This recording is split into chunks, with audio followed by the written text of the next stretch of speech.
Muy bien, tengo el gusto de presentarles a Elmer Cuba, uno de los economistas que más respeto y sigo con mucho interés para entender lo que pasa en la economía. Elmer, gracias por venir. Buenas noches. Hola, ¿cómo estás? Buenas noches, un gusto estar El acá. presidente ha lanzado un programa ha anunciado un programa de reactivación que falta precisar muchas cosas, pero ¿es necesario, se requiere hoy en día un paquete como este?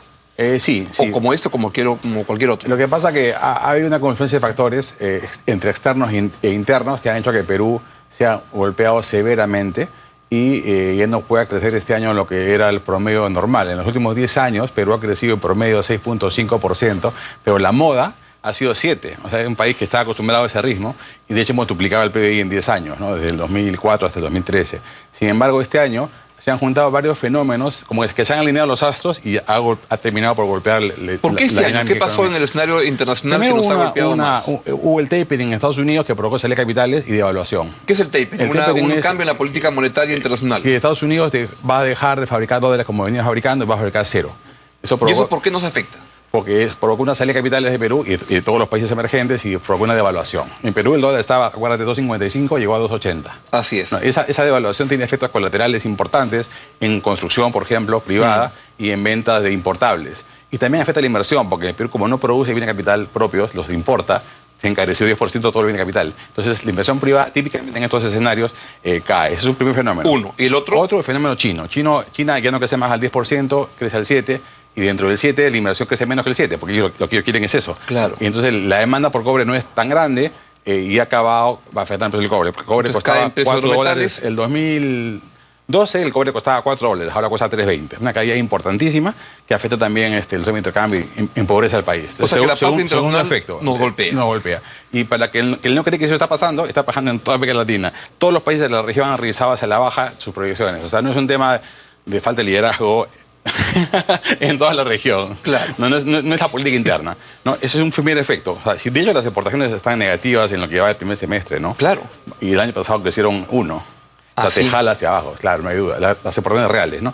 Segundo efecto, la inversión privada, que efectivamente se ha comenzado a perder dinamismo. Y en parte por el tema externo, que no hay duda que es así, pero también por temas locales. Efectivamente hay un incremento de sobrecostos importantes, laborales, tributarios y medioambientales, que han terminado afectando el estado de ánimo del inversionista. Y también en parte porque Perú está rompiendo récords de inversión privada nunca visto en nuestra historia. Perú tiene hoy en día la tasa de inversión privada más alta de su historia y también más alta de cualquier país de la región de América Latina. Entonces hay una sensación de cola, ¿no? Tú quieres invertir, tú lees cualquier diario financiero de Perú y ves que todo el mundo quiere invertir, ¿no? 5 millones, 10 millones, 50 millones y en todos los sectores. Entonces, cuando vas al sector público a pedir alguna licencia, estás pues en la cola. Pero hay unos que sí pasan por el aro y están invirtiendo y son causantes de estos boom, ¿no? Correcto. Entonces, o sea, decir que la inversión privada no crezca a cero quiere decir que hay inversión privada. Lógico. Idéntica a la del año pasado, 44.000 millones de dólares en la mesa, ¿no? Nuevos.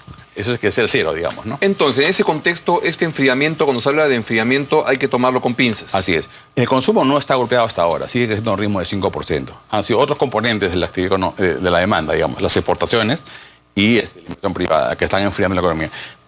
Y para colmo de males, en este segundo trimestre del año ha habido un mal desempeño en la minería, la pesca también ha sido muy mal en mayo por el tema del Niño, y la agricultura ha habido una sequía, en verdad. La agricultura está creciendo 0 en el primer semestre del año. Y tú decías en una de tus columnas exógeno, que este segundo trimestre del año, o sea, el que va desde abril hasta junio, va a ser el peor del año y el peor del año 2009 cuando hubo la crisis. Una crisis internacional, ¿no? Así es. ¿De cuánto estamos hablando? Estamos hablando de un crecimiento cercano al 2,5 en el 2,5 en el trimestre, ¿no? Y que además comienza el próximo lunes, el lunes 16, de acá una semana, ¿no? Vas a leer en todos los periódicos, ¿no? El dato de abril. Claro. Y va a salir ahí, PBI de abril 1.5, ¿no? Y eso va a golpear por eso la prisa del gobierno, ¿no? La prisa, la que ha visto hoy día y mañana. O el presidente con su entrevista hace 2 domingos era como comenzar a salir a decir... Con el paquete antes del viernes, ¿no? Bien, en ese contexto llegamos a este momento en el cual hay este paquete. El segundo semestre parecería que va a ser mejor que el primero. A ver, efectivamente, por un factor. Los otros factores recesivos siguen operando, ¿no? La inversión privada no se va a levantar tan rápido, no es automático y las exportaciones tampoco, ¿no? Entonces, va a ser ligeramente mejor, sin niños, ¿no? Y antes de eso quería ir un poco en el diagnóstico, un poquito más atrás. Se está hablando que el tema de la recesión y el enfriamiento mundial como que estamos entrando en otra etapa, es decir, que no vamos a tener tasas tan altas como hubo en algún momento, sino que China y otros están como ajustando y estamos más bien en una etapa más de cambio estructural, donde China va a aterrizar en una meseta más baja y eso cambia un panorama en que puede ser un crecimiento más sólido en el tiempo, pero más bajo. ¿Es correcto eso? No estoy de acuerdo con eso, porque es un choque de demanda. Perú tiene todavía condiciones propias internas para crecer a un buen ritmo todavía unos 5 años más. Porque te digo, la inversión privada es récord, la inversión pública es récord, y eso hace que el PIB potencial, la capacidad de crecimiento de Perú todavía esté alrededor del 7%, Entonces, por un buen tiempo, ¿no? Vamos a este momento. Este paquete de reactivación, hasta donde se entiende lo que ha anunciado el presidente, que no ha entrado en muchos detalles todavía, ¿no? Y además un paquete que van a mandar al Congreso y todo. ¿Cuánto puede mover las cosas? En el mejor de los casos, si realmente ocurre lo que todos deseamos, que el tema se agilice un poco, sus efectos se van a ver, en verdad, el próximo año. El próximo año. Entonces, el próximo año va a ser un año estupendo porque va a coincidir con, efectivamente, con Toromocho ya a tiempo completo, digamos, todo el año. Entran varios proyectos mineros nuevos. Los megaproyectos que se han concesionado también comienzan a mover aumento de tierras, ¿no? Incremento de gasto, más el paquete reactivador, te hace que el próximo año sea tremendo. Algo parecido pasó en el 2009-10. El 2009 crecimos 1 y el año siguiente 10. ¿no? Así es. Sería mejor crecer de 6 en 6 en vez de esos bajones, pero en fin. Menos muertos y heridos en el camino, ¿no? Y entonces este anuncio que hace el presidente puede encajar en un buen momento, pero pensando de aquí al próximo año. Efectivamente, porque no los demás instrumentos normales en estos casos son bastante débiles, ¿no? Es decir, el Banco Central podría bajar la tasa de interés un poco más, pero el consumo no está cayendo. El problema no es el consumo, ¿no? Podría bajar un poco más el encaje, pero el crédito en Perú está creciendo al 15% al año. O sea, ya más que eso no... Claro. O sea, en estos momentos, digamos, las herramientas típicas no están tan operativas, ¿no? Vamos a los terrenos más, no sé, económicos o de política económica. Este debate que hay tan interesante, hasta más divertido, entre Carranza y Castilla, como ya se cansaron de mecharse allá Alan García y Llorente Humala, ahora han dicho, ya, vamos, que ahora entren los muchachos económicos. Entonces han salido los dos a arrimarse a cabezazos. Y hablan que le falta liderazgo al gobierno y que García sí tenía liderazgo y todo. ¿Cuánto juega el liderazgo en la economía? ¿Y tú crees que hay un problema de liderazgo hoy en día? Sí. Mira, yo creo que este gobierno tiene en promedio mejores ministros que los que ha habido quizá en muchos años. ¿Que ese tiene mejores ministros? Sí, tiene mejores ministros, en términos individuales, que el anterior. La pregunta, si fuera Carranza, tendría mejores ministros, pero el presidente anterior era mejor. No, Alan García no es mejor, ¿no? Alan García tiene 2 gobiernos, uno peor y uno mejor, el promedio es neutral. Claro, tienes que sacar el primero, porque si tuviera que repagar los errores del primero, tendría que ser presidente 5 periodos para recuperar las torpezas y todo lo... Fue un gobierno con mucha suerte, ¿eh? Cualquier ministro de Economía hubiera estado feliz ahí, porque de pronto tienes importantes ingresos tributarios que te alcanza para pagar la deuda, para invertir, para subir los sueldos y para invertir más. ¿A quién te refieres ahí? A Alan García, ¿no? Alan García. En su segundo gobierno tuvo una suerte maravillosa de precios espectaculares de los commodities, que hizo posible un crecimiento muy alto, exacerbado en el ciclo económico, y digamos con superávit fiscal, ¿no? O sea, en Perú no ha tenido superávit fiscal en 40 años. Claro. ¿No? Y de pronto este país que tenía déficits fiscales permanentes, crisis fiscales, devaluaciones, crisis externas, de pronto tuvo 4 años seguidos superávit fiscal y de pronto alcanzó para bajar el endeudamiento, para aumentar los sueldos y todavía ahorrar en un fondo de estabilización. O sea, fue algo maravilloso, ¿no? Pero no fueron frutos intrínsecos de la política fiscal, digamos. Entonces, ¿qué están debatiendo Castilla y Carranza? Yo creo que se ha, digamos, politizado demasiado el debate, culpando al gobierno que solamente la falta de liderazgo es el causante de esa desaceleración. Y hoy dice, no, es el tema internacional, cuando en verdad hemos visto los datos y son los dos, ¿no? Los dos juegan su rol ahí. Y efectivamente hay ese tema, ¿no? Ahora, estaba revisando lo que dijo este profesor de Harvard, Robinson, sobre cuando le preguntan si el Perú ya tiene un crecimiento sostenido, y te da una respuesta que a mí me parece maravillosa, porque te da una cachetada y te dice, no, ustedes no tienen instituciones, ustedes no tienen política, ustedes no tienen partidos, y no sé, parafraseando a Clinton, era como, es la política, estúpidos. Y yo estoy totalmente de acuerdo con eso. Fíjate lo siguiente. Pero cae muy bien, cae en este debate, porque te das cuenta que el debate de Castilla Carranza es un debate insulso, no lleva a ningún lado. Que se queda en la menudencia. No lleva a ningún lado. Explique eso, por favor. De mucho adjetivo, ¿no? Mira, el Estado peruano es capaz de producir instituciones de primera línea internacional, como el Banco Central, la SBS, Indecopi, OCINER. Todos los organismos públicos que tienen que ver con el sector privado y con la empresa son de clase internacional. Mejor que producimos el gobierno regional de Ancash. ¿No? No, efectivamente, por un lado puedes tener esta SBS, Al Capone, diría, y a su vez puedes producir este Ministerio de Educación, de Salud y de Justicia y del Interior. El mismo Estado peruano para dos tipos de instituciones. ¿Por qué? Las dedicadas a la firma son de clase internacional. Las dedicadas a la familia son las peores, ¿no? Claro. ¿Qué está fallando ahí? La política. La política es la que debe intermediar, ¿no es cierto?, lo que el ciudadano quiere y hacer que las políticas sean lo que uno quiere, ¿no? Eso es en el mundo de la política, funciona. ¿Y por qué a la economía le convendría esa mejor política y que los empresarios estén más interesados en empujar por esa gran reforma? Porque la crisis política en el Perú, de los partidos políticos, sí es muy costosa en la economía. No en el año siguiente, no en diciembre, no en el próximo verano, sino en que en largo plazo no te produce, digamos, políticas de capital humano y institucionales que te permitan resolver cuando el Perú se estanque. Cuando se está derrotando, el Perú se va a llevar a, no vamos a crecer 7% al año, sino 5, luego 4, luego 2, y ese día va a ser muy tarde. Cuando ya converjamos una tasa y seamos un país mediocre por muchas décadas, ¿no? Para evitar eso, la política está fallando, ¿no? No está pariendo buenas políticas públicas de largo plazo. Y ese es el culpable, es la crisis política, ¿no? Es la crisis política. No hay duda. Entonces está fallando ese sistema, ¿no? Por eso soy pesimista en el largo plazo, optimista en el corto, ¿no? Claro, porque nunca vamos a tener políticos...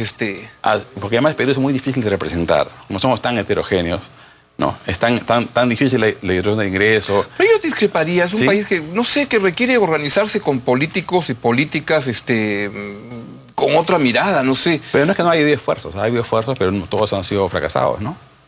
Ya, pero por ejemplo, a veces no sientes que hay como una poca ambición en el Perú de nuestros políticos en general, ¿no? De decir, vamos a compararnos y vamos a crecer y ganarle a Chile. Y dicen, ¿por qué miras a Chile? ¿Por qué no miras hay grandes temas a Singapur? Que sí nos pueden unir como ciudadanos, como somos diferentes. Una cosa, digamos, a ver, un tercio es formal, de los trabajadores, otros son informales, hay mucho independientes, gente en el campo, es muy heterogéneo, ¿no? Entonces, un mensaje que solo diga sube el mínimo y solo un grupito. Claro. Mensajes que sí nos integran a todos son tres. Yo creo que los ejes de la campaña del 2016 son tres, ¿no? Corrupción, sin duda. Salud, es un tema que se cae a pedacitos. Y el tercero, seguridad ciudadana, ¿no? Aquel político que logre, digamos, hacer doble clic con la ciudadanía, que está sufriendo esos problemas centrales, puede ganar, ¿no? Estamos en esa etapa, ya no estamos en la etapa de estabilización o infraestructura pura, ¿no? Porque, no sé, a mí ya me da no sé qué cosa cuando sale las revistas Latin American Finance, la revista dice, el Perú se ganó el premio del mejor ministro de Economía. Esa vaina ya no funciona. ¿Para qué queremos más? Cuando un día nos ganemos el mejor ministro de Educación, de Salud, el mejor Contralor General de la República, algo así, ahí diremos que estamos entrando en otra liga. Sí, si tú ves las cifras, por ejemplo, de compresión lectura, de lectoras son para llorar, ¿no? Ese es el futuro. Claro.